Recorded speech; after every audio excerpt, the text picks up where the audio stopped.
నేను మీ doctor Pratima, clinical head and fertility consultant at Komali fertility centre, Aster Ramesh hospital, Ongole.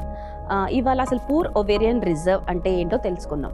So మామూలుగా మనకు ప్రెగ్నెన్సీ ఏర్పడడానికి ఎగ్ స్పర్మ్ అనేది కావాలి. పూర్ ఓవేరియన్ రిజర్వ్ అంటే వాళ్ళకి ఎగ్ కౌంట్ ఏజ్కి, అంటే ఈ ఏజ్కి తగ్గ ఇన్ని ఎగ్ కౌంట్ అనేది ఒక డిజైన్ అయింటుంది.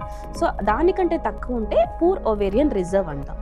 యూజువల్గా కామన్గా మనకు నార్మల్ ఎగ్ కౌంట్ అనేది 18 to 24 ఇయర్స్ ఆఫ్ ఏజ్ గ్రూప్లో ఉంటుంది. So after 25 years of age అది స్లోగా డిక్లైన్ అవడం స్టార్ట్ అవుతుంది. ఆఫ్టర్ 30 ఇయర్స్ కనుక చూస్తే ఆల్మోస్ట్ మనకు 60% of the egg reserve what we have అనేది తగ్గిపోతుంది. అంతకంటే 60% తగ్గిపోతూ వస్తుంది.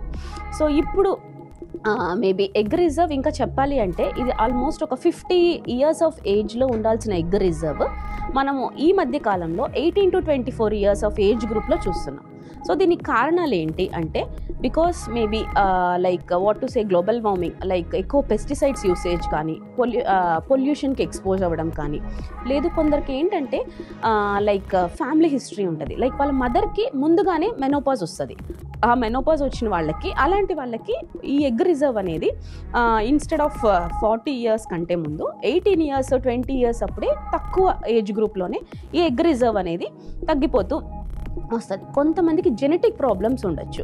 సో జెనెటిక్ ప్రాబ్లమ్స్ ఏదో టర్నర్ సిండ్రోమ్ అంటాం. ఆ టర్నర్ సిండ్రోమ్లో కానీ like and one more like mutations ఉంటాయి. ఆ మ్యూటేషన్స్ వల్ల కానీ ఎగ్ రిజర్వ్ అనేది తక్కువ అవ్వచ్చు. సో ఇలాంటి ఎగ్ రిజర్వ్ తక్కువ ఉన్న వాళ్ళకి ప్రెగ్నెన్సీ ప్లాన్ చేసుకోవడం ఎలా అంటే ఇలాంటి తక్కువ ఉన్న వాళ్ళకి మనకు విత్ మినిమల్ మెడికల్ మేనేజ్మెంట్తో కొందరు న్యాచురల్గా కన్సీవ్ అవుతారు. లైక్ మెలటోనిన్ కానీ, కోఎన్జైమ్స్ కానీ అలా సప్లిమెంట్ చేసినప్పుడు మనకు మ్యాక్సిమం లైక్ కొంతమంది కన్సీవ్ అవుతారు. అలాంటి ఎవరికైతే ఇవి వర్క్ చెయ్యవో అలాంటి వాళ్ళకి మనకు ఫైనల్ ట్రీట్మెంట్ ఆప్షన్ ఏంటంటే ఐవీఎఫ్. సో ఐవీఎఫ్ అంటే ఇన్ విట్రో ఫర్టిలైజేషన్. సో ఐవీఎఫ్లో ఎలా చేస్తారు అంటే ఐవీఎఫ్లో మనకు multiple cycles of ovulation like stimulation అనేది చేయడం జరుగుతుంది.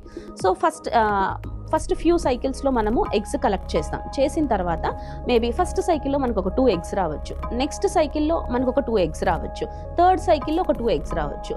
ఇవన్నీ ఎంబ్రియో పూలింగ్ అంటాం. సో ఒక 6 ఎంబ్రియోస్ వరకు ఎంబ్రియోస్ని పూల్ చేసుకొని తర్వాత మనము ఇంప్లాంట్ చేయడం అనేది జరుగుతుంది. So this is the treatment option available for poor ovarian reserve patients. Thank you. మీకు ఏమైనా డౌట్స్ ఉన్నా you can contact me at Komali fertility centre, Aster Ramesh hospital, Ongole.